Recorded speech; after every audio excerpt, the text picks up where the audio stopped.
예, 안녕하세요. 예. 어제는 이제 민법 전체 개관을 해서 민법 입문을 했었죠. 그래가지고 5대 쟁점 해가지고 계약이 유효하게 원만하게 진행되는 경우, 그래서 청약과 승낙 유효하게 성립되면 채권 채무가 발생한다. 이 구조를 확실하게 숙지하고 있으라고 그랬죠. 그렇게 하고, 두 번째 소유권이라는 개념. 소유권은 부동산은 등기를 해야 된다고 그랬죠. 그래서 어제 등기부, 표제부, 갑구, 을구 이렇게 구성되어 있다는 거 기억하고요.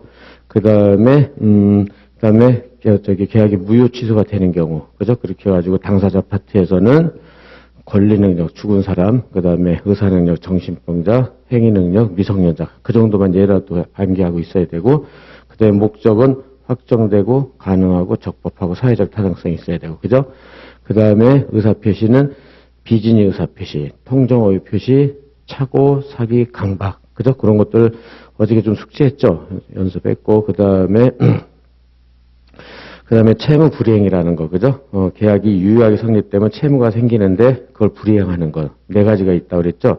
이행지체, 이행불능, 불완전 이행, 이행거절, 그죠? 그래서 이제 그거를 이제 앞으로 채권법에서 공부하기로 하고, 그 다음에 이제 채권의 담보는 인적 담보하고 물적 담보가 있다, 그죠? 그래서 인적 담보는 보증인, 그죠? 그렇게 하고, 물적 담보는 물건에 대해서 저당권 설정하는 거, 그죠? 근데 인적 담보는 돈을 안 갚으면 소재기를 해서 승소 확정 판결을 받아서 강제 경매 신청을 해서 거기서 배상받아가지고 이제 자기 돈을 받을 수가 있는 거고. 근데 물적 담보는 저당권 등기가 돼 있으면 소재기 안 해도 된다 그랬죠. 그래서 훨씬 편하다 그랬죠. 그죠? 그래가지고 저당권 실행으로 해가지고 그 다음에 거기서 바로 경매 신청 배당받아서 채권의 만족을 얻으면 된다 이랬었죠. 이렇게 준비를 하고, 예, 그런 다음에 이제 본격적으로 그러면은 오늘부터는 드디어 민법을 이제 1조부터 1조, 2조, 3조 쭉 이제 본격적으로 본론에 들어가서 민법 공부를 하게 될 거예요. 그죠? 그렇게 돼가지고. 예, 그래서, 지금 이제 책하고, 기본서하고, 그 다음에 노트하고, 법전. 그건 항상 세 개는 꼭 갖고 다닐 수 있도록요. 그죠? 그렇게 된다. 그래서, 여기 앞에 이제 머릿말이라든지 이런 건 여러분들 한번 쭉 읽어보세요. 여기서 이제 그 공부 방법론 같은 거 다 써놨으니까, 여기 이제 그렇게 해서 여러분들이 쭉 읽고, 그 다음에 이제 목차 지나서 책에서는, 이제 여기요. 이제 민법 서론, 여기서 일단 이제 민법 1조가 시작되는 거예요. 1조가. 그래서 여기서 본 대로 지금 몇 페이지냐면, 이제, 예, 4페이지 파트, 여기서부터, 그죠? 여기서 4페이지를 가보고, 예, 그래서 민법의 의, 모든 책에 다 그렇게 돼 있잖아요. 의 나오고, 요건 나오고, 효과 나오고, 그렇게 돼 있죠? 예, 그 다음에, 여기서 이제, 두 번째로는 노트, 이제 노트. 노트에서 이제 우리가 어저께, 민법은 크게, 그죠? 민법 총칙으로 돼 있고, 그 다음에, 민법 총칙과, 그죠? 여기는 이제 여러분 노트 지금 5페이지죠, 5페이지를 가서, 민법 총칙이 있고, 그 다음에 채권법이 있고, 물권법이 있고, 그 다음에 친족상속법이 있고,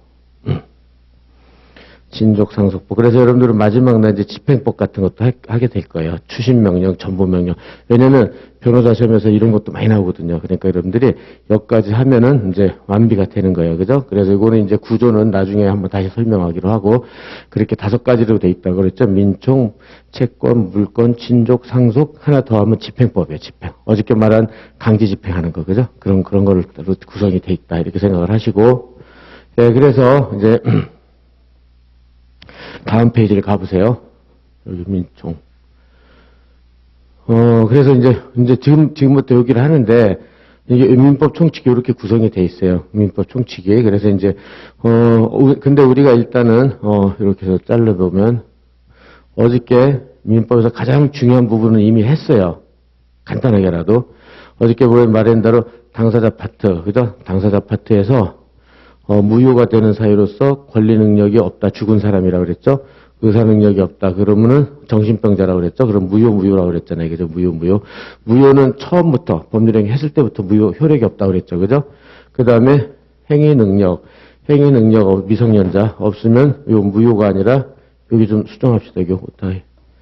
요거는 무효가 아니라 어저께 얘기한 대로 취소예요. 취소. 여기 여기 취소할 수 있다. 그죠? 그래서 취소는 뭐였죠? 취소는 처음에는 유효하다. 그죠? 처음엔 유효하지만은 취소 의사 표시를 하면 소급적으로 무효가 된다고 그랬죠. 그죠? 이렇게 준비해 놓고 그 다음에 이제 당사자하고 목적. 그러니까 목적이 뭐였죠? 어저께 말한 대로 그 매매에서 소유권 이전해주고 점유권 이전해주는 그런 채무, 그 다음에 매매대금 주는 채무, 그런 행동, 그게 목적이라고 그랬어요. 그죠? 그 목적이 확정돼야 되고 가능해야 되고 적법해야 되고 사회적 타당성이 있어야 되는데 if not. 그런데 확정되지 않고 불가능하고 법을 위반하거나 사회적 타당성이 없으면 무효라고 그랬어요. 그죠? 무효. 그 다음에 의사표시. 어저께 107조는 비진의, 가짜 의사라고 그랬죠. 가짜. 팔 생각 없는데 판다. 이렇게 한 거. 그 다음에 108조는 통정허위 표시로서 짜고서 허위 표시를 하는 거라고 했잖아요. 그죠? 그렇게. 그런 것들은 다 무효사유고. 그 다음에 109는 취소사유. 그 다음에 110. 이런 취소사유가 된다. 그죠? 이렇게. 그래서 이렇게 돼가지고 어저께 개략적으로 했는데 여기가 사실은 민법 총칙에서 가장 중요한 부분인데 우리가 일단 입문에서 뭐라는 것은 간단히 봤어요. 그죠? 뭐다 이렇게. 그런 다음에 남은 것들이 그래서 이제 오늘 하는 것은 여기인데 요게 이제 기본 중추적인 요소들이고 민법 총칙에 왜냐면은 그러니까 물권법이든 채권법이든 친족법이든 상속법이든 당사자하고 목적하고 의사표시는 어느 경우도 다 있단 말이에요. 그러니까는 공통 부분만 추천해서 뽑았으니까 그거를 민법 총칙이라고 한단 말이에요. 그죠? 공통 부분만 뽑은 거예요. 그래서 공통 부분, 당사자 목적 의사표시. 그 다음에 또 다른 법에 공통되는 것이 이제 좀 이따 보게 되지만 민법 1조는 이제 법률이 나와요. 법률이라는 뭐냐 이렇게. 그 다음에 신의칙은 2조에 나오고요. 2조에. 그 다음에 권리능력 3조, 의사능력 4조에서 쭉 이제 내려가요. 그래가지고 107, 108 이렇게 나오고, 그 다음에 이제 우리가 할 게, 대리라는 개념. 그 다음에 조건, 기한, 소멸시효, 이렇게요. 이런 것들이 모든 법에 공통되는 거예요. 모든 법에. 그러니까는 물권법, 채권법, 친족법, 상속법, 집행법에 다 이런 게 공통되는 것들을 모아놓은 게 민법 총칙이에요. 그래서 총칙이란 말을 쓰는 거예요. 그래서 공통된 부분만 뽑았다 이렇게 해가지고. 그래서 이제 1조부터 시작을 하는 거예요. 1조 법률. 여기서 1조. 그래서 민법 제1조 이래가지고 법원 해가지고 여기서부터 시작을 하는 거예요. 그래가지고 이거는 뭐 시험에 나오는 것보다는 여러분들이 개념 정리라고 생각하면 돼요. 여기는. 그래서 봐보세요. 여기서부터 한번 정리해 봅시다. 그러면은 민법의 이제 개념. 모든 책은 개념을, 그죠? 개념부터 공부하잖아요. 그죠? 민법의 개념. 그래서 민법의 의미, 민법의 개념. 그래서, 민법은 어저께 얘기했지만 사법이다. 사법이라는 것은 이게 백성민자라고 그랬잖아요. 백성민. 그죠? 그래서 개인 대 개인이에요. 개인 대 개인. 개인 사자예요. 이게 개인 사자. 이게 사가 개인 사자예요. 이거는 백성민, 요건 개인사. 그러니까는 어저께 말한 대로 개인 대 개인 사이에 무슨 분쟁이 생기면 그거에 대해서 규정하는 게 민법이라고 그랬죠. 그죠? 그렇게 해가지고 대표적인 게 제일 많은 게 돈 꿔주는 거. 그죠? 대여금. 그죠? 그 다음에 매매. 그 다음에 임대차. 이런 게 대표적인 예라고 그랬잖아요. 개인 대 개인. 그런 거를 사법이라고 그래요. 사법. 그래서 차이가 나는 게 이제 여기서 본 대로 국민으로서 생활을 규율하는 공법인데 이 공법이라는 것은 국가와 개인이에요. 국가와 개인 사이의 법률 관계를 규율하는 거예요. 그게 공법이에요. 그래가지고 개인이 범죄를 저질렀다. 그러면은 국가가 뭐를 하죠? 형벌을 내리잖아요. 그래서 그게 형법. 그러면 국가와 관계죠. 국가가 형벌을 내리니까. 그다음에 국가가 개인한테 세금을 부과했다. 그럼 세금 다 내잖아요, 우리. 그죠? 그럼 국가가 내잖아요. 그죠? 그런 거를 규율하는 건 행정법. 이렇게 돼 있어요. 이제 앞으로 여러분들은 그런 거 형법하고 행정법. 그런 것들은 공법이라고 그래요. 공은 국가라는 뜻이에요. 공은 국가. 알았죠? 이렇게 개념 정리 하나씩 해놓으세요. 사법은 개인, 공법은 국가와 개인. 알겠죠? 이렇게 딱 됐고. 그 다음에 인간이기만 하면 누구나 일반적으로 적용되는 일반사법. 그러니까 이거는 모든 사람, 그러니까 누구에게나, 그죠? 모든 사람에게 적용되는 거예요. 모든 사람한테. 누구에게나 모든 사람한테 적용되는 일반사법이라고 하고, 일반이라는 것은 모든이라는 뜻이다. 누구에게나 모든 사람 이렇게요. 그 다음에 상인만. 그래서 뭐 상인, 오직 상인은 이제 장사하는 사람들이잖아요. 그죠? 상인만 적용 대상으로 하는 특별사법인 이 특별자라는 것은 특별한 사람들한테만 적용된다는 거예요. 특별한 사람, 즉 상인은 여러분들은 상인 아니잖아요. 그죠? 그러니까 여러분들한테 적용되는 건 민법이고, 저 밑에 마트다 이런 데서 장사하는 사람들에도 적용되는 건 상법이고, 그래서 그런 걸 특별이라고 그래요. 특별한 사람들한테만 적용되는 거. 그래서 이거는 상법이에요. 상법과 차이가 있는 거예요. 그래서 민법은 모든 국민한테 개인 대 개인에 적용되는 일반사법, 상인한테만 적용되는 건 특별사법인 상법, 이렇게 구별할 수 있겠죠. 그죠? 그 다음에 또 어저께 얘기했지만 권리와 의무, 어저께 매매를 하면은 매도인도 그렇고 매수인도 권리 의무가 생겼잖아요. 채권 채무가. 그죠? 그거를 규율하는 법을 뭐라고 그랬죠? 권리와 의무를 규율하는 것을 실제법이라고 그랬어요. 그죠? 실제법.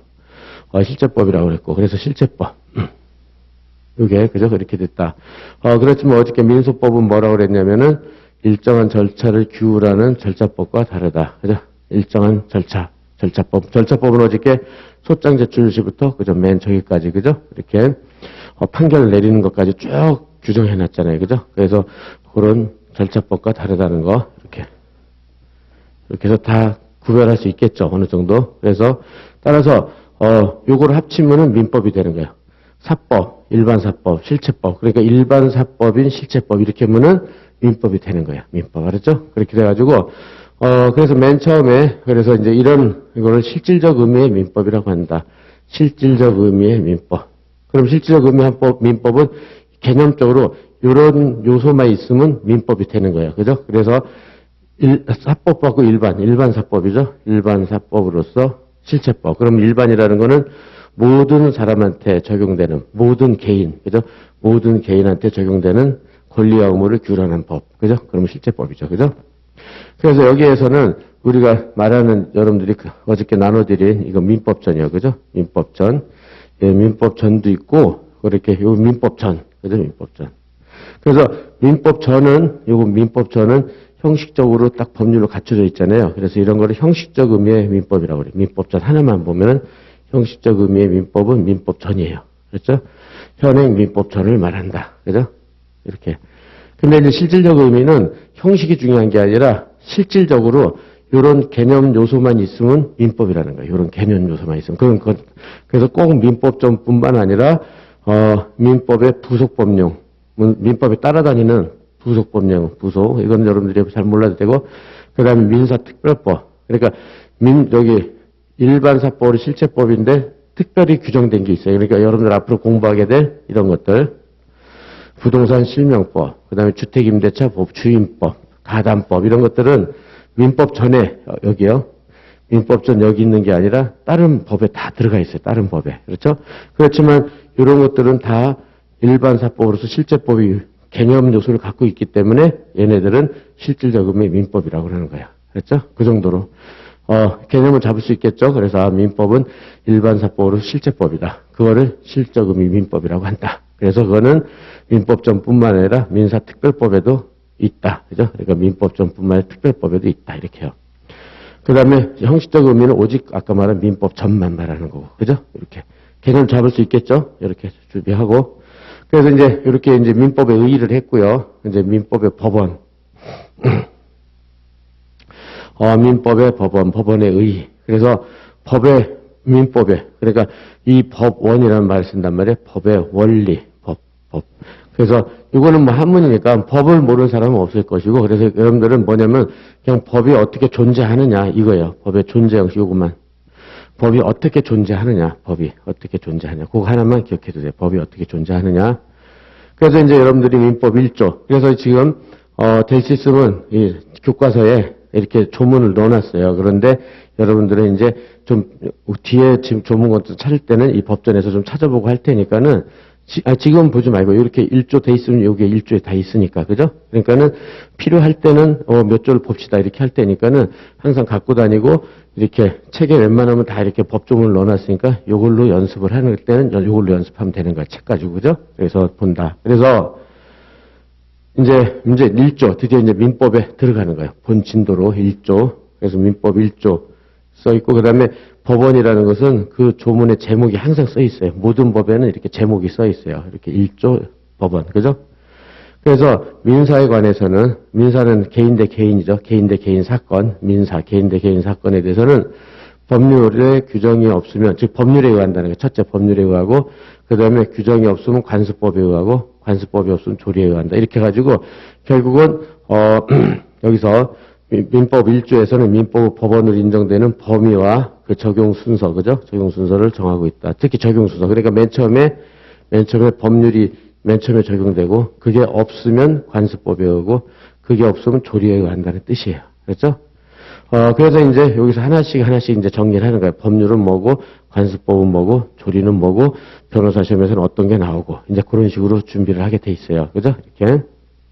네, 그래서, 여기서 본 대로, 구체적으로 민사 관계에 관한 법률은 지금 조문에 의해서 법률하고 관습법하고 조리 세 가지가 있는데, 여기서 민법 제1조에서 말하는 법률은 성문법을 말한다. 성문법 이제 성문법은요 이렇게 글씨로 이제 뭐 하여튼 한문으로 치면 이렇게 되는데 그러나 한문을 할 필요 없으니까 그죠?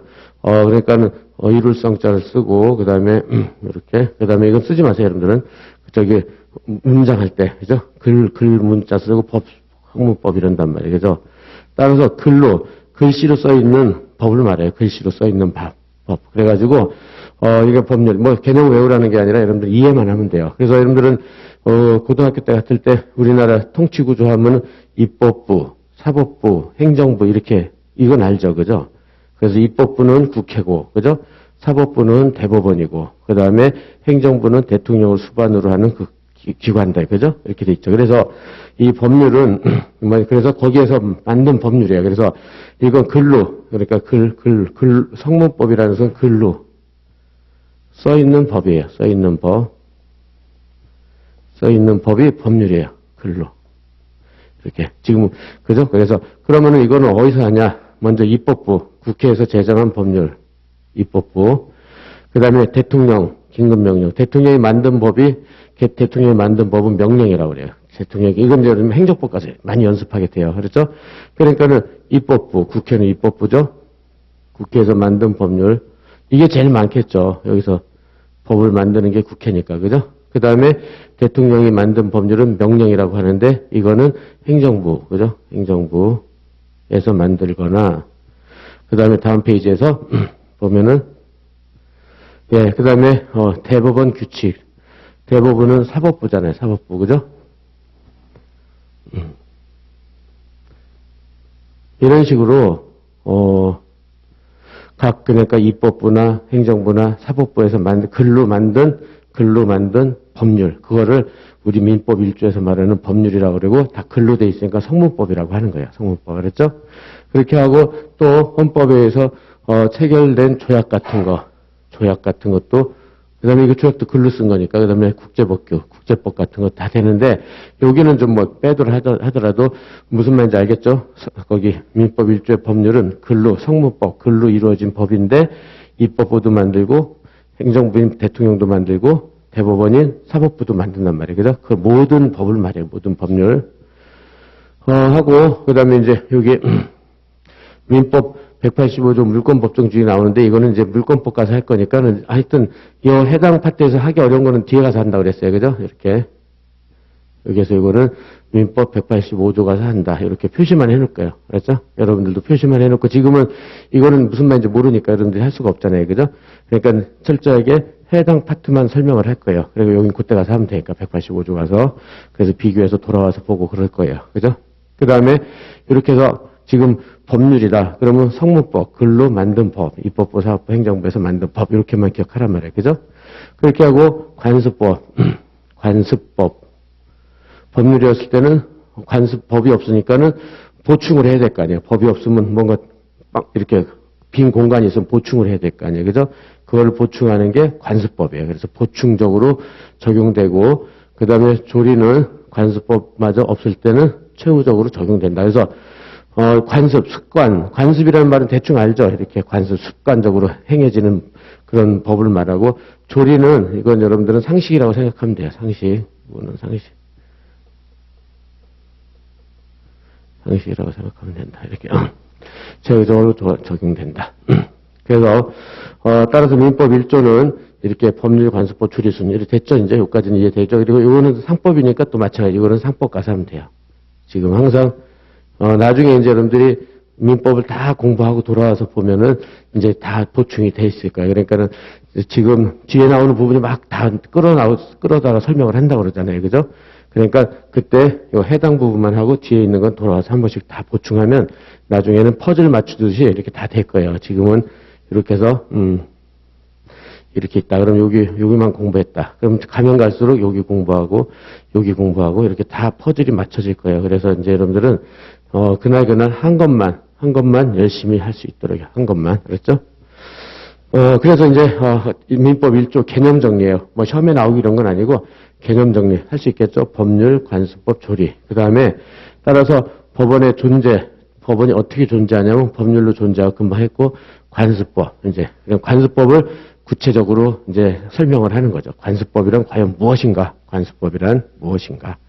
그러면 관습법이 무엇인가? 이제 여기서부터는 관습법은 이제 시험도 나오고 그러는 부분이거든요. 그래서 간단히 정리를 해봅시다. 그러면은 노트를 가보세요. 이제 노트에서 여기 관습법이라는 게 나와요. 여기, 그죠? 아까 그 밑에. 그죠? 법률은 간단히 봤고, 그죠? 관습법이라는 건 뭐냐? 그러면은 이제 여기서 관습법에 마찬가지 의의가 나온단 말이에요. 근데 의의는 이렇게 요건과 효과. 그러니까는 법학은 다 요건과 효과로 이루어져 있어요. 그러니까 1 더하기 1은 2다. 요건이 1 더하기 1이죠. 효과가 2가 생기잖아요. 그러니까는 팔법이 우리가 그러니까 민사, 형사, 공법, 선택법 있다고 그랬잖아요. 전부 다 요건, 효과로 이루어졌어요. 그러니까 뭐든지 요건, 효과 이렇게 된단 말이에요. 그죠? 그래가지고 요건과 효과를 더하게 하면 의의는 요건과 효과를 더하면 이렇게 의의가 돼요. 그래서 여러분들 공부할 때는 의의는 막 추상적인 말 나열되는 건 아무리 읽어도 소용없다고 그랬잖아요. 그죠? 그런 거는 읽지 말고 요건, 효과를 막 공부한 다음에 두 개를 합치면 의의가 되는 거예요. 다 그렇게 돼 있어요. 다. 모든 법이. 그렇게. 그러니까 여러분들이 이제 지금 공부에 대해서 공부하는 방법도 지금 오늘 쭉 하는 거예요. 그죠? 그렇게 해서 요건, 효과. 이렇게. 그죠? 요건, 효과를 한다. 그래가지고, 요건은 뭐냐면 관습법이라는 것은 법률은 없어요. 그러니까 저희처럼 법률은 없을 때 관습법이 좋은데 일단 사회에 일정한 관행이 있어요. 관행이라는 것은 관습적으로 행해지는 행동이죠. 관습적으로 막 행해지는 행동. 그래서 그러니까 여러분들이 쉽게 관습법은 굉장히 어렵거든요, 사실은. 그죠? 그래서 근데 여기서 제일 쉬운 거는 이제 혼인 여러분들이 법률혼. 그러니까 법률에 규정된 법률혼이 있고 법률에 규정되지 않는 사실혼이 있어요. 사실혼. 법률혼이라는 것은 부부가 결혼을 하고 뭐를 해야 되냐면 혼인신고를 해야 돼. 그죠? 혼인신고. 그래서 혼인신고를 하고서 사는 거. 혼인신고가 있는 거. 이게 법률혼이에요. 근데 사실혼은 혼인신고 안 하고 그냥 동거하는 거야. 흔히 말하는 그냥 같이 사는 거. 그죠? 그랬을 때 혼인신고를 안 해요. 안 하고 그냥 동거를 하는 거죠. 동거. 같이 사는 거. 그죠? 이랬을 때 이것도 사실혼도 근데 이 사실혼도 혼인으로서 인정을 해줘요. 혼인으로서 인정해줘요. 인정해준다. 그렇죠? 그래서 이게 관습법이에요. 그래서 사실혼. 대표적인 예가. 그래서 관행이라는 것은 이렇게 사실 그냥 같이 사는 거. 그죠? 동거. 그냥 혼인신고 안 하고 같이 사는 거 흔히 있잖아요. 그죠? 우리 사회에. 그죠? 그러니까 그렇게 관습적으로 행해지는 행위가 있고, 근데 이제 이거를 사회 구성원들이, 그것도 혼인신고만 안 했지 같이 사니까 법적 확신, 법적 승인이라고 그러는데, 확신, 승인. 그것도 그냥 혼인으로 인정해주자. 그래서 사회 구성원들이 그렇게 승인을 해주는 거예요. 그죠? 승인해주는 거예요. 그래가지고, 그것이, 헌법은 여러분들이 고등학교 때 같은 데 했죠. 우리나라 최고의 법이 헌법이에요. 그죠? 최고 높은 법이 헌법. 그래서 헌법이 최고상의 규범이잖아요. 최고상의 법률, 그죠? 하는 전체 법 질서에 반하지 아니하는 것. 이렇게. 그러니까는, 이렇게, 법적 확신으로서, 이걸 혼인으로 인정해준단 말이에요. 혼인으로 인정해준다. 이렇게 하는 것은 헌법의 최상의 규범에 반하지 않잖아요. 지금까지, 무수히 많은, 그죠? 사실, 관행이 누적돼 있죠. 그냥 혼인신고 안 하는 거, 그냥 사는 거, 그죠? 부부가. 그런 게 많잖아요. 그죠? 그럼 혼인으로서 효력 인정 안 해주면 굉장히 파탄이 많이 나고 그렇게 될 거예요. 그죠? 그래서 그거를 인정해주고 헌법에도 합치한다는 거예요. 합치한다. 그래서 사실론은, 따라 사실론이 법률에는 없지만 사실론도 관습법으로 인정한다는 거예요. 무슨 말인지 알겠죠? 사실론도 관습법으로 현재 인정되고 있다. 인정되고 있는 거예요. 예, 이렇게요. 그래서 여기서 앞자, 이제 여러분들이 법학을 하면서 이제 또 앞자 두 문자, 그죠? 법학은 좀 결국은 여러분들이 다 암기를 해야 되거든요. 그 많은 법을, 그죠? 그러니까 민법부터 팔법을 다 암기를 해야 되는데 그냥 암기하면은 잘 암기가 안 돼요. 그러니까는 여러분들은 이제 앞으로 두 문자 같은 걸 많이 따줄 거예요. 그러면은 두 문자를 계속 반복하다 보면 이제 3학년 때 가서는 요거 그래요. 관법, 헌 이런단 말이에요. 그죠? 앞자 따서, 그죠? 그럼 관행, 법적 확신, 헌법인 최상의 규범은 이렇게 그렇게 외워가는 거예요. 이제 관법, 헌 이렇게, 그죠? 근데 이제 말도 안 되는 두 문자가 많지만 두 문자는 굉장히 효력을 발휘해요. 여러분들이 문법, 민법, 민사법, 상법에서 두 문자 따서 쭉 해놨다 그러면은 그런 게 곧 실력이에요. 그게 없으면 암기가 잘 안 되잖아요. 그럼 모르는 거죠. 뭐 어떻게. 수단과 방법을 가리지 말고 이해하고 암기를 해야 되거든요. 그죠? 그래서 여러분들 대충 이해는 됐죠? 그 다음에 암기를 해야 되는 거예요. 그죠? 관법, 헌. 그죠? 그렇게 되면은 그 효과로서는 이제 법의 존재가 돼. 법원이 존재라고 그랬잖아요. 그래서 법률로서 이제 존재가 되는 거예요. 존재가 있다. 법원, 있다. 이렇게. 그죠? 법의 존재가 된 거예요, 이제. 그죠? 관습법도, 그죠? 법의 존재가 됐다. 이렇게. 그렇게 하고, 이런 것들은 이렇게 직권조사상이라는 말이 나오는데, 직권조사상. 그래서 여기요. 그럼 직권이라는 말은 뭐냐면, 직권 이꼬로, 이제 많이 나올 거예요. 직권 이꼬로 법원이에요, 법원. 같은 말이에요. 직권 이꼬로 법원. 이렇게 외울 거. 알았죠? 직권조사상이라는 것은, 법원이 관습법이 있어, 없어. 그리고 법원이 직접 조사를 하는 거예요. 법원이. 그러니까는 그 문제가 됐을 때 어저께 A하고 B가 민법이라는 것은 당사자 개인 대 개인끼리 사건이라고 그랬잖아요. 그죠? 그러면은 A나 B가 주장을 하는 게 아니라 그냥 법원이 알아서 직권으로 조사를 하는 거. 사실은, 그게 관습법인가? 직권으로 조사해보는, 이건 관습법이 됐네? 이런 식으로. 주장하든 안 하든 간에. 알았죠? 다시 외우세요. 직권 이꼬로 뭐라고요? 법원. 알았죠? 법원이 직접 조사를 하는 거예요. 그죠? 그리고 이제 효과로서는 성문법과 관습법. 의 관계. 그럼 아까 성문법이 뭐라고 그랬어요? 법률이라고 그랬잖아요. 얘가 법률. 하고 법률이 없어야 관습법이 적용된다. 이렇게 조문에 있었잖아요. 그죠? 그래서 법률이 있으면 관습법은 적용이 안 돼요. 관습법은. 그래서 법률이 있으니까 아까 조문에 따른 법률이 있으면 관습법은 적용 안 되고 법률이 없으면 그때 비로소 관습법이 적용된다는 뜻이에요. 그래서 그러니까 없으면 어떻게 돼요? 법률이 없으면 보충을 해야 될 거 아니에요. 여기 빵꾸 났으니까. 그죠? 법률이 없으면 규율을 못 하잖아요. 그 부분이 빵꾸가 났으니까. 그러니까는 보충을 해야 되죠. 그래서 그런 의미에서 관습법을 갖다가 보충적 효력설이라는 거 하는 거예요. 이렇게. 이런 말. 그죠? 알겠죠? 법률이 있으면 관습법 적용이 안 돼요. 아까 조문에 법률이 없을 때만 적용된다. 그래서 법률이 없어서 거기를 빵꾸를 보충하기 위해서 관습법이 적용된다. 이렇게. 그래서 보충적 효력설. 이렇게 해서요. 의의를 해보세요. 의의는 사회에 일정한 관행이 있고 그 관행의 법적 확신이 있고 헌법 최상의 규범으로 하는 전체 법조에 반하지 않는 하는 것은 법원으로서 효력이 있고 직권으로 조사하고 보충적 효력이 있다. 이렇게 합치면 의의가 되는 거예요. 이렇게 합치면. 그죠? 관습법이란 이런 거다. 이렇게. 그 다음에 또 모든 법학에는요, 이렇게 이제, 비교 개념이 나와요. 그러니까 그냥 구별 개념. 다른 제도와 구별 개념이 나와요. 이렇게 해서 항상 따라다녀요, 이게. 그래서 이렇게 비교를 해가지고 시험 문제 나오고 그래요. 문제가 나온다. 그래서 사실인 관습이라는 게 있다. 사실인 관습. 이건 비교했으니까 봅시다. 그러니까 사실이니까 아직 법이 안 됐다는 거야. 어저께 민법이 적용되는 걸 법률관계, 민법에 규정이 없으면 사실관계 이렇게 돼 있잖아요. 똑같이 관습법이 있으면은 그거는 법으로 본다고 그랬잖아요. 법으로 보니까 그거는 법인데 아직 관습법까지 안 갔으면 사실인 거야, 사실. 그죠? 그래가지고 비교를 해보면 이렇게 관습법은 일정한 관행이 있어요. 관행이 있는 건 똑같아요. 근데 요 법적 확신이 아직 없는 거야. 법적 확신이 없다. 그죠? 그러니까 법원으로서 효력이 없겠죠? 그러니까는 직권으로 조사 안 하겠죠. 이렇게. 그래서 요건 효과를 하면은 저렇게 의의하고 구별 개념이 다 한꺼번에 이렇게 정리가 될 수 있어요. 그러니까는 요건 효과를 잘 해놓는 게 좋겠죠. 그죠? 이렇게 공부할 때. 그죠? 그래서 요것 정도 알고 있으면 되는 거예요. 요것 정도 알고 있으면.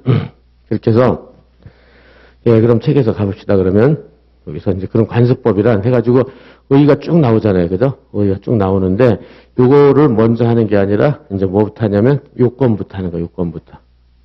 성립 요건. 그죠? 그래서, 아까 관법헌 이랬잖아요. 그죠? 앞자 따라서 이렇게 다 해놨으니까 여러분들이, 아, 이게 두 문자구나. 이런 것들을 많이 암기해놔야지. 이렇게 알았죠? 그래야지 실력이 는다. 이렇게. 그죠? 실력이 쌓인다. 그죠? 그래서 지금부터 그대로 아까 노트인 거 그대로 이렇게요. 노트 이런 걸 키워드라고 그래요. 관행이 있죠? 법적 확신을 취득했죠? 그 다음에 헌법을 최상의 규범으로 하는 전체 법질서에 반하지 아니할 것. 요까지만 하면 되는 거예요. 그죠? 성립시기는 별로 안 중요하니까 빼고 요까지는 할 수 있겠죠. 관법, 헌. 그죠? 한 다음에 효과를 봐보세요. 저게 요건이 되면은 효과로서는 법의 존재가 된다. 민법의 존재 형식으로 인정되는 거예요. 민법의 존재 형식으로. 그죠? 그래서, 관습법은 민사에 관해서 법원이 된다고 민법 1조에 딱 있었잖아요. 그래서 법원이 된다. 민법 1조.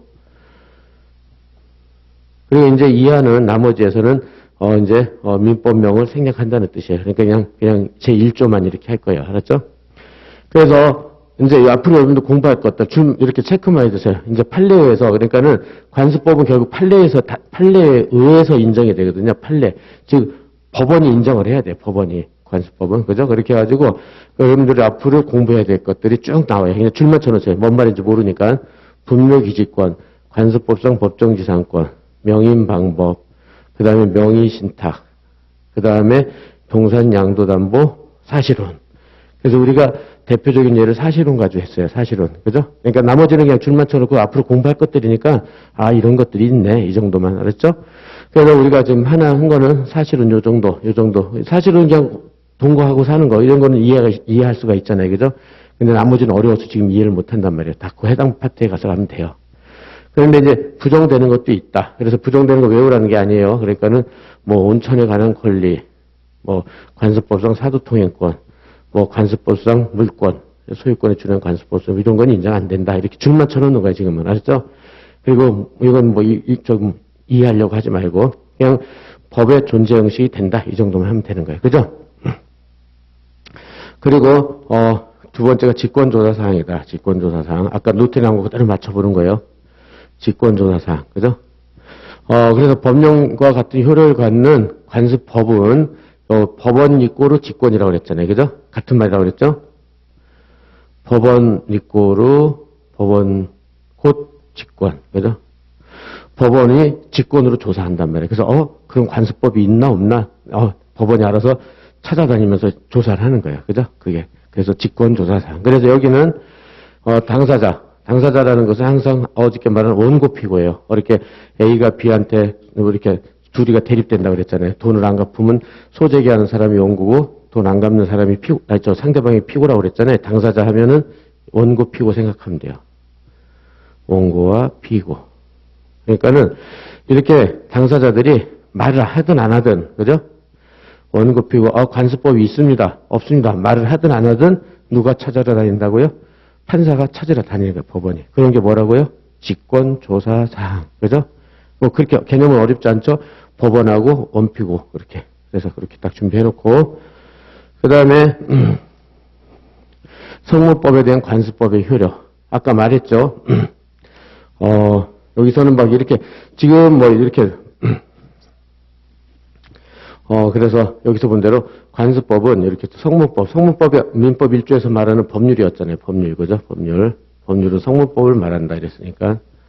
이 법률이 없는, 규정이 없는 사항, 그죠? 없는 사항에 한하여 이를 보충하는 효력만 가지는지 여부가 문제가 된다. 그래서 보충하는 효력.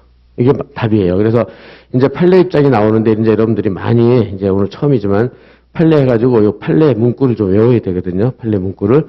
그래서 지금 본 대로 여기서 이제 관습법의 성무법에 대한 보충적 성격, 그죠? 그러니까 관습법, 성무법의 보충적 성격을 가진다. 그래서 가정의례 준칙이라는 이렇게 규정에 배치되는 관습법의 효력을 부정하였다. 이런 말이 나오는데 지금은 여러분들이 이걸 이해하기가 힘들단 말이에요. 그래가지고 판례는 이렇게 돼서 결국은 판례 여기를 정리해 보겠어요. 제1조 규정에 비추어 관습법은 성무법이 없을 때만, 없는 경우에만, 그러면 성무법이 없으니까 빵꾸가 냈죠. 그럼 보충을 해줘야 되잖아요. 그죠? 그래서 보충적으로 적용된다. 이 말은 성무법이 있으면 관습법은 적용 안 되고, 성무법이 없으면 그때 적용되고, 이런다. 그죠? 그래서 관습법이 성무법을 개라는 것은 개정, 그거는 폐지, 하는 효력은 당연히 없는 거예요. 그래서 효력을 갖지 못한다. 그죠? 그러니까 성무법이 없을 때만 관습법이 적용되니까 성무법 때문에 가정법을, 관습법이 성무법을 개정하거나 폐지를 당연히 그런 효력이 없겠죠. 그죠? 이렇게. 그래서 2번은 좀 몰라도 되고 1번은 알겠죠? 성무법이 있으면 관습법 적용 안 되고 성무법이 없을 때만 관습법 적용된다. 그때만 보충적으로. 그죠? 이 정도 해서 하고, 예, 그래서 이 판례 원문이라고 그러죠. 원래 문구. 원문은 이렇게 표시만 해두고요. 지금은, 원문, 그러니까 판례 원문은 읽으면 굉장히 어려워요. 처음 공부할 때는. 근데 이제 체크만 해놓는 거고, 체크만 해놓고 결국은 요 이해용은 밑에 걸로 이용하면 돼요. 그래서 이렇게 해서 이런 학설을 보충적 효력설이라고 한다. 이렇게요. 그래서 여기까지. 그래서 이제 지금까지 요 책이랑 여러분 노트랑 상호 호환된다는 거 알겠죠? 이렇게 보면은, 이제 관습법의 요건, 관법, 관행, 법적 확신, 헌법, 최상의 기본, 전체 법칙 이렇게 됐고, 그 다음에 법원이 되고 직권조사 사항이고 보충적 효력설. 요걸 책에다 그대로 풀어놨는데 결국은 여러분들은 머릿속에 남는 건 이것만 있어도 된단 말이에요. 이것만 있어도 선택형도 맞출 수 있고 사례형도 쓸 수가 있는 거야. 요것만 쓰면 되니까 요것만. 알았죠? 예, 그래서 그걸 합치면 의의가 되는 거고. 그죠? 이렇게. 예, 그런 요령으로 계속 이제 똑같은 방식으로 우리가 강의를 하고 공부하게 되고 그럴 거예요. 요건, 효과, 의의. 알았죠? 그래서 이제 요건, 여기서 근데 이제 이렇게 해서 기본 개념을 잡았고, 그 다음에 이제, 효력 상실이라는 게 나와요. 관습법의 효력 상실. 그래서, 효력 상실이 요 파트가 시험에서는 요게 나올 가능성이 있다고 평가를 받고 있어요. 이게. 그러니까 여러분들이, 개념 정리한 다음에 또 어느 부분에서 시험이 나오는지, 지금부터 너무 어렵지 않은 부분 한도 내에서만 이렇게 정리를 해보겠어요. 효력 상실. 관습법은 어쨌든 성문 근로된 근로된 건 없단 말이에요. 그죠? 그러니까 그냥 추상적으로 인정되는 거란 말이에요. 그래서 그 효력이 언제나 존속하는 게 아니고 효력이 상실될 수도 있어요. 효력 상실. 그래가지고 여기도 마찬가지로 효력 상실하려면 어떻게 돼야 되느냐. 효력 상실의 요건. 여기요. 관습법이 효력이 상실되려면 어떤 요건을 갖춰야 되는지 보자. 이렇게 효력 상실의 요건. 그럼 이제 관습법은 아까 관법헌이라고 그랬잖아요. 관행이 있어야 되고 법적 승인이 있어야 되고 그 다음에 헌법 전체 법질서에 반하지 않아야 되고 관법헌. 그죠? 관법헌. 그래서 요거 하나만 기억해 보세요. 그래서 여기서 종래 이제 판례가 있는데 여기서 판례가 있는데 종래 종중이 여러분들이 종중이라는 건 들어봤죠. 그죠? 종중. 뭐 전주이씨 무슨 파 그러면 그 전주이씨들 전체가 하나의 종중을 이룬단 말이에요. 여러분들도 아마 종중 구성원이 돼 있을 수도 있을 거예요 아마. 그죠? 무슨 밀양박씨 무슨 파 뭐 무슨 동해김씨 무슨 파 이런 식으로 해가지고 하나의 종중 집단을 이루는 게 우리나라에 굉장히 많아요. 그죠? 그래서 종중의 구성원을 종래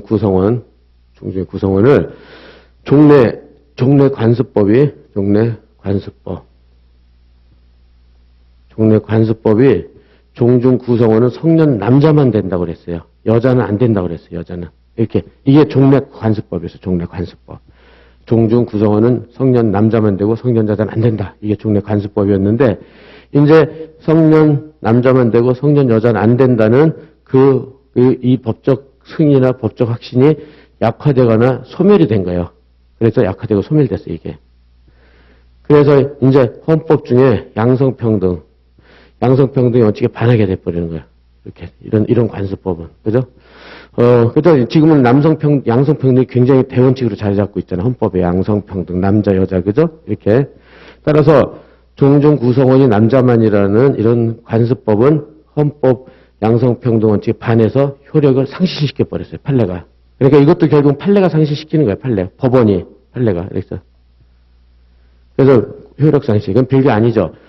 종중 구성원이 종래 성년 남자만이었는데 그것이 성년 남자만이라는 법적 확신이 약화되가 소멸됐어요. 그래가지고 헌법에 양성평등이라는 제도에 반했어요. 그럼 이런 거는 헌법은 우리나라 제일 높은 법이잖아요. 그죠? 그게 반하면 무효가 돼요. 그게 반하면. 그죠? 따라서 이런 관습법은 효력을 상실. 그렇죠? 그래. 그래서 이게 요건이고, 그 다음에 효력의 상실의 범위. 계속 이제 여러분들은 매일매일 하나의 개념 계속 새롭게 하기 때문에 계속 하여튼 여러분들이 좀 받아들여야 돼. 하나씩. 그래가지고 여기서 보면요. 이렇게. 일단은 거기 양성평등, 그러니까 종중 구성원이 여자냐 남자냐 하는 사건이 일어났어요. 사건이 일어나서 여기서 이제 종래 관습법이 효력이 상실됐어요. 지금 관습법이 효력이 상실됐어요. 이쯤 가서. 그래서 아까 종중 구성원이라는 구성원이 성년 남자라는 관습법은 효력이 상실됐어요. 그랬을 때 효력 상실의 효력이 여기 사건에 돌아와서 과거로 가서 여기까지 효력이 상실되는 것은 어저께 했었죠. 이런 것을 뭐라고 그랬죠? 무슨 효라고 그랬냐면 거꾸로 돌아간다고 그래서 소급적 효라고 그랬어요. 소급적 무효. 소급. 그죠? 소급. 이렇게 돌아가는 거 소급효라고 그래요. 소급효.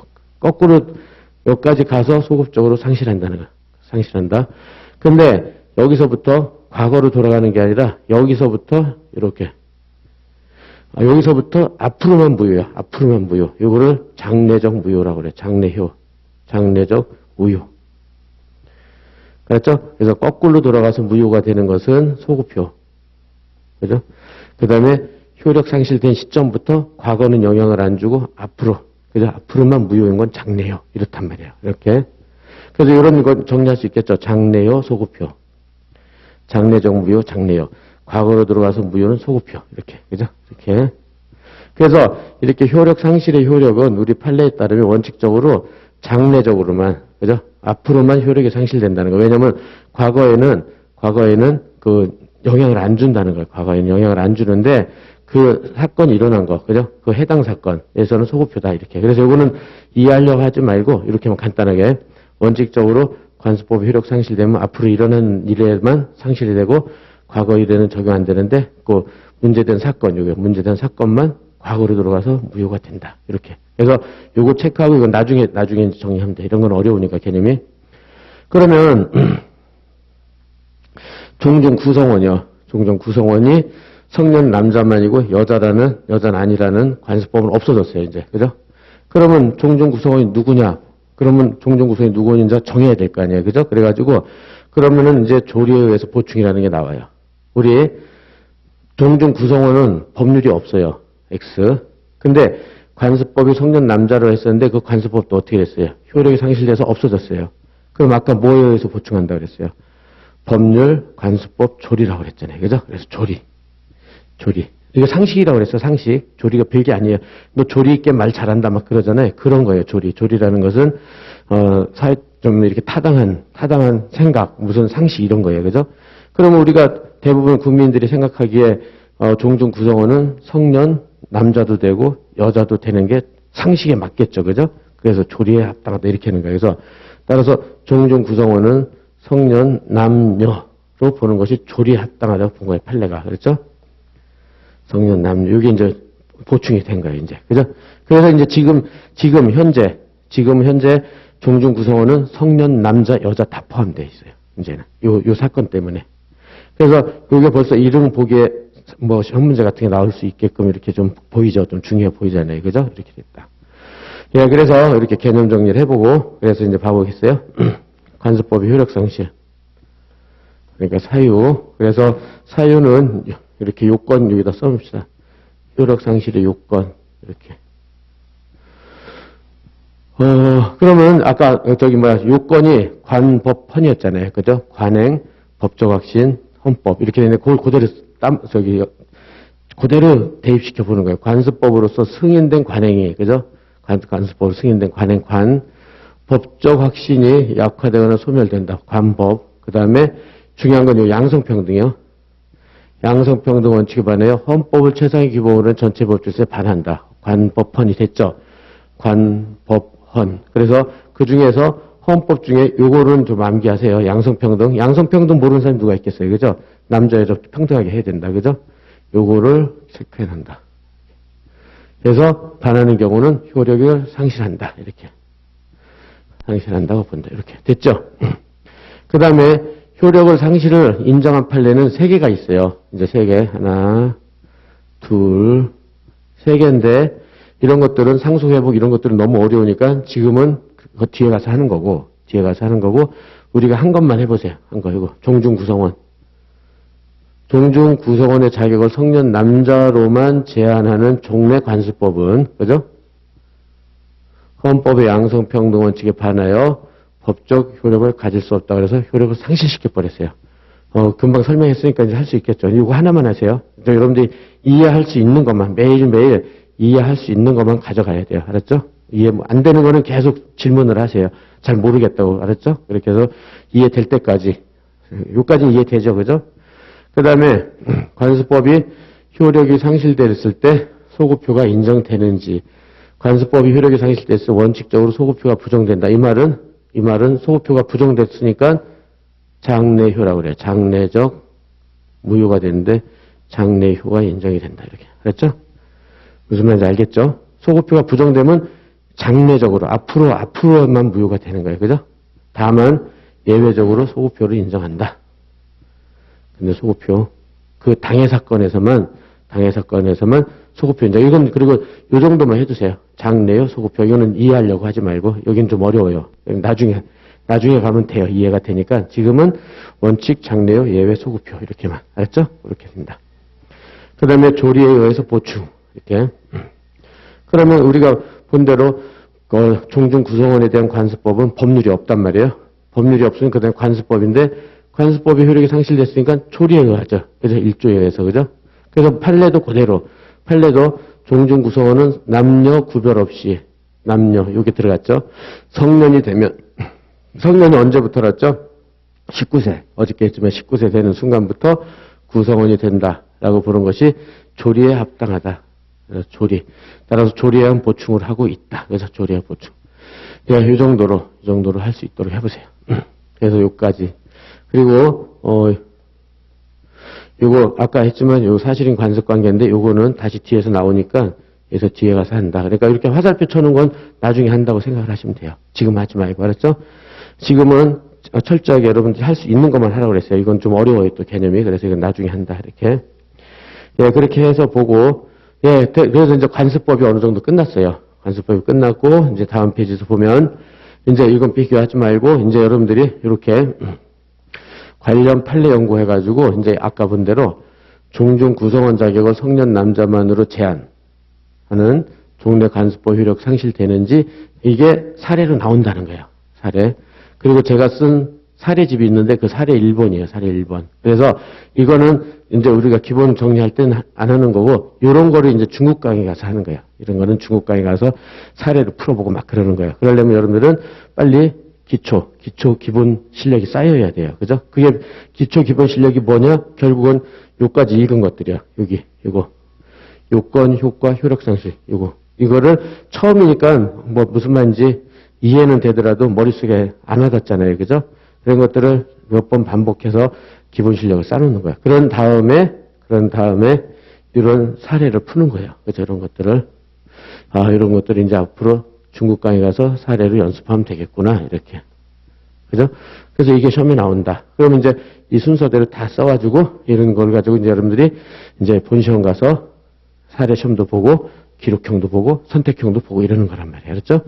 예, 그래서 이렇게 남겨놓는 거예요. 그죠? 그래서 첫 번째 주제, 그러니까 민법 1조, 법률, 관습법, 조리, 요거를 시험에 나올 수 있는 건 요거니까 요거를 정리한 거예요. 그래서 여러분들이 지금까지 크게 뭐 어려운 건 없죠. 이해는 되죠. 어느 정도. 그래서 요건, 효력상실. 그 다음에 이제 조리는 아까 상식이라고 그랬고, 그 다음에 판례. 우리는 판법에 대해서 전부 판례 공부하는 거야, 판례. 판례는 대법원에서 판결 나온 거잖아요. 그죠? 그거를 공부하는 거예요. 우리가 법학자가 되고 변호사가 되려면 결국 판례를 얼마큼 많이 하느냐, 정확히 하느냐, 그죠? 적재적소에 대입할 수 있냐. 그게 결국은 관건이거든요. 그래서 결국은 계속 판례 공부를 하게 될 거예요. 헌법재판소는 헌법 가서 하면 돼요. 헌법재판소 결정은 헌법에서 하면 되고. 그죠? 우리는 민사판례만 하면 되잖아요. 그죠? 민사판례만 하면 된다. 이렇게요. 예, 그래서 1조가 됐어요. 1조. 그 다음에 1조 끝나면 이제 민법의 기본 원리라는 게 있는데 민법 기본 원리를 여러분들이 간략하게 이해만 해놓으면 돼요. 민법의 근대 민법의 3대 원칙, 소유권 절대의 원칙. 어저께 소유권을 취득하려면 어떻게 된다고 그랬죠? 등기를 해야 된다고 그랬잖아요. 그죠? 그래서 등기된 소유권은 누가 침해하면은 그 침해한 사람한테 형벌을 가하고 손해배상을 청구할 수 있도록 해가지고 소유권을 절대적으로 보호를 해줘요. 소유권을 절대적으로 보호. 그래서 이거 소유권이라는 것은 개인 재산이잖아요. 개인 재산권 존중의 원칙, 주로 물권법에서 이거를 다루게 돼요. 소유권 절대 원칙. 그러니까 소유권은 남의 소유권을 침해하지 못한다. 알았죠? 소유권을 침해하지 못해요. 침해하면 침해한 사람을 형벌을 가하고 손해배상을 받을 수 있도록 함으로써 소유권자는 절대적으로 보호해줘요. 그러니까 여러분들도 우리나라 모든 국민이 안전하게 자기 소유권 갖고 사는 거잖아요. 그죠? 남이 침해를 못하니까. 그죠? 두 번째가 사적자치. 사적자치의 원칙. 그래서 사적자치라는 것은 이게 이제 여러분들이 많이 보게 될 텐데 사적이라는 것은 개인이라는 뜻이에요. 개인. 그 다음에 자치는 의사예요. 의사. 개인의 의사는 절대적으로 보호를 해줘요. 어저께 매도인은 매도에 청약의 의사표시를 하고 매수인은 승낙의 의사표시를 했잖아요. 그런 의사표시는 절대로 보호를 해주는 거야. 절대적으로. 그래가지고 그렇게 의사의 합치가 돼가지고 계약이 체결됐잖아요. 그죠? 계약 체결됐으면 계약자유의 원칙, 법률행위 자유의 원칙 이런 것들이 주로 채권법 영역에서 이루어지는데 따라서 요 원칙이 중요한데요. 따라서 계약은 여기서 법원이 뭐냐면 계약은 지켜져야 한다. 그래가지고 그래서 이 사적자치, 개인의 의사가 합치하는 걸 사적자치라고 그래요. 개인의 의사가 합치가 되면 계약이 된다고 그랬잖아요. 계약. 그러면 한번 계약을 했으면은 절대로 지키라는 거야. 절대로. 어저께 A와 B가 청약의 의사표시, 승낙 의사표시에서 계약을 했으면 A는 소유권과 점유권 이전해주고 B는 돈 5억을 주라고 그랬잖아요. 그건 절대적으로 하라는 거야. 절대적으로. 그래서 민법이 그걸 정확히 그걸 지켜줘요. 그래서 한 사람이 소유권 점유권 이전해줬는데 B가 돈을 안 주면 어저께 뭐라고 했죠? 그게 채무 불이행이라고 그랬잖아요. 그죠? 채무 불이행되면 어떻게 한다고 그랬어요? 소재계에서 승소확정에서 강제경매에서 꼭 지켜주게 한다고 그랬잖아요. 그죠? 그래서 계약 절대 원칙이라고 그래요. 이런 거를 계약 지켜줘야 한다. 그래서 뭐 계약 준수의 원칙이라고도 하고 여기서 나오는 원칙이 많아요. 준수라는 게 결국 지키라는 거잖아요. 그죠? 준수라는 말 알죠, 여러분들? 그죠? 준수 원칙, 계약 준수 원칙이라고 하고 따라서 계약을 한번 체결하면 계약의 구속력이라고 그래요. 그러니까는 우리 법학이라는 것은 법학에서는 학자들이 하나의 현상 가지고 여러 개 용어를 쓴다고 그랬잖아요. 이런 말이 그대로 다 똑같은 말이에요. 계약은 절대로 지켜져야 된다. 준수의 원칙, 계약의 구속력이라고 그래요. 구속력. 이렇게. 구속력이라는 게 뭐예요? 계약을 하면 반드시 그에 따라라. 따르라는 게 구속이잖아요. 반드시 따라서 하라. 이렇게. 그죠? 이런 말을 하는 게 이제 사적 자치의 원칙에 파생되는 그런 우리 민법의 원칙이에요. 그러니까는 계약도 민법이 절대적으로 보호를 해줘요. 반드시 지키게끔 만들어준단 말이에요. 그죠? 그래야지 우리나라 사회가, 그죠? 계약을 체결하면 원활하게 돌아가겠죠. 그죠? 그 다음에 세 번째가 과실 책임의 원칙. 과실. 이 말은 과실이, 그러니까 어떤 행위를 했는데 과실이 실수잖아요. 실수. 그죠? 과실이 실수잖아요. 실수가 있어야 결국은 저기 채무불이행 불법행위인데 손해배상 책임을 진다. 이런 뜻이에요. 책임을 인정한다. 라는 게 우리 민법의 대원칙이에요. 따라서 만일 과실이 없으면 어떻다는 거예요? 없으면 손해배상 책임을 부정한다. 이렇게. 그죠? 그래서 자기 책임 원칙이라고 하는데 과실이 있는 사람만 손해배상 책임을 인정하고 과실이 없으면 그 사람한테 실수가 없으면 그런 사람한테까지 무슨 책임을 지을 수는 없잖아요. 그죠? 그런 것을 말한다. 그래서 이거는 불법행위와 채무불이행에 대해서 손해배상 책임을 말해요. 예, 그래서 세 개 원칙은 요건 좀 이렇게 숙지해 두세요. 소유권 절대, 사적 자치, 과실 책임. 그 중에서 사적 자치가 어려워요. 사적 자치. 개인의 의사라고 그랬어요. 개인의 의사 합치 계약. 그죠? 계약은 절대로 지켜져야 된다. 이렇게. 그렇게 하고 나머지 수정 원칙은 이제 하지 마세요. 이거는 앞으로 하나씩 나올 때 그때 하는 거고 괜히 또 헷갈려요. 그러니까 기본만 일단 확실하게 해놓으세요. 세 개. 소유권 절대, 사적 자치, 과실 책임. 그죠? 요것만 알고 있어도 충분해요. 수정은 나중에 하는 거고 실력이 좀 쌓이면 지금은 하지 말고 기본만 확실하게.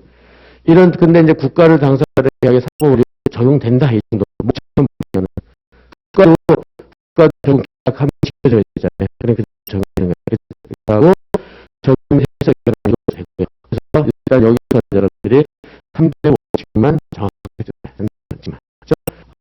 이해만 하면 이해는 돼요. 어떤 것인지.